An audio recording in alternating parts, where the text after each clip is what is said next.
господине Чуревски. Денеска ќе зборуваме на тема љубов со вас. Кога ќе споменам збор љубов, на што ве асоцира?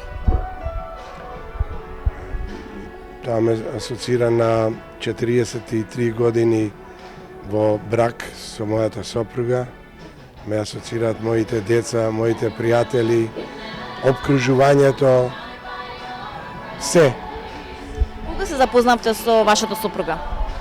Ние во суштина сме, сега јас тука со математиките, сите глумци тешко стојат, но мислам дека сме со тоа што се вика нели одење околу 45 години, а 43 сме во брак. 3 јуни 76-та. Како беше во 76-та да заведете на таква дама, префинета, која што и ден денеска е со вас?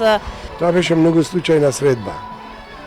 Со еден мој колега режисер, сега почина за жал, Васил Ќортошев, требаше да одиме во Маџирмало, жена ми од Маџирмало.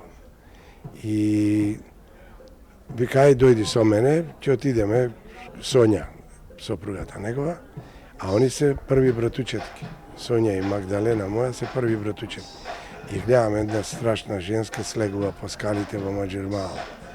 И му викам на вас, која е? Тој е братучетка, вика, прва на Магде. Мора да излеземе со незе. И така почна тоа.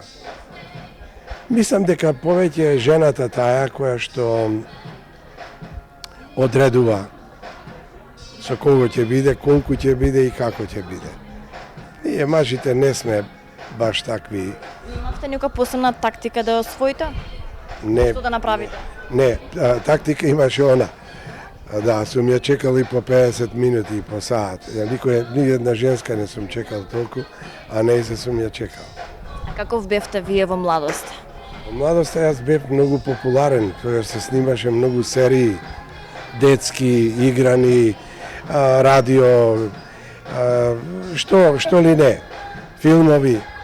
И бев многу популарен и тоа малку ме правеше да не погледнам на вистината во очи, или да речам, како јас да чекам толку 5-10 минути ако не дојде чао, ама не ја чекам. Господине Благо, едно интимно прашање. Кога беше вашиот прв бакнеж? Тоа е во Битола, во младите години. Тоа не можам да се сетам. Беше ли добро искуство? Па не, тоа тогаш немаше такви филмови каде што ќе можеш да научиш повеќе од љубов. Тогаш имаше за бакнежот. Имаше повеќе партизански филмови, нели не учеа како да се ја сакаме татковината. Второ интимно прашање. Кога го имате вашето прво сексуално искуство? Многу рано. Мислам рано, рачунам тука некаде 15 години. Бидејќи јас играв и во театарот и доаѓа и поискусни женски, нормално не една таква. Уствари, она ме воведе во... Вие сте биле во младите години со повозрастни жени. За мене беше тоа многу возрасно, 4-5 години, како? А што прво забележувате кај девојките кога веќе станува збор за вашата млада? Што прво сте забележувале? Прво забележувам најмногу очите. Окото е тоа кој што може да ви каже многу работа. Потоа одот се разбира, дамата мора да е елегантна кога оди.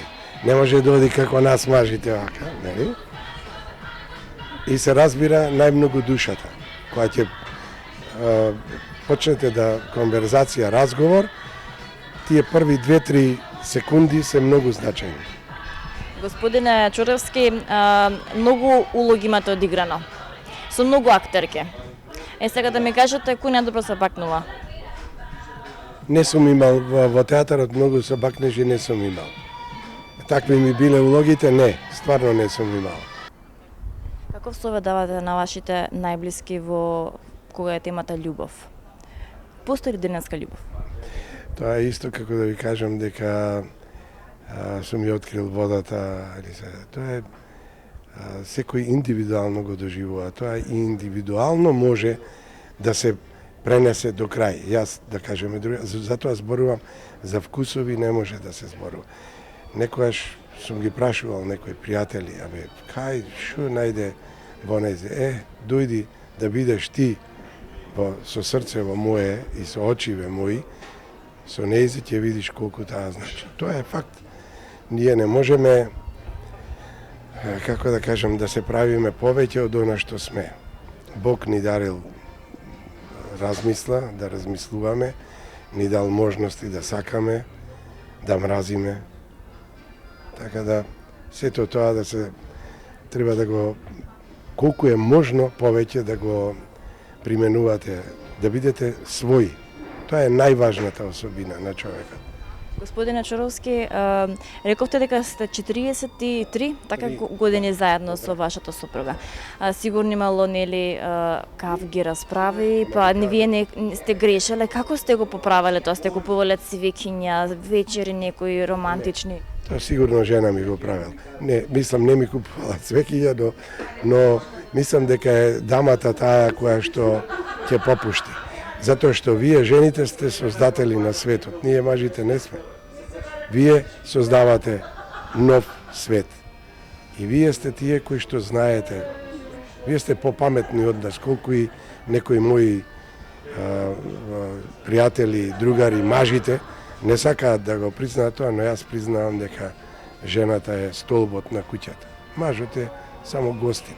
Колку подолго ќе се задржи, толку е подобро за него.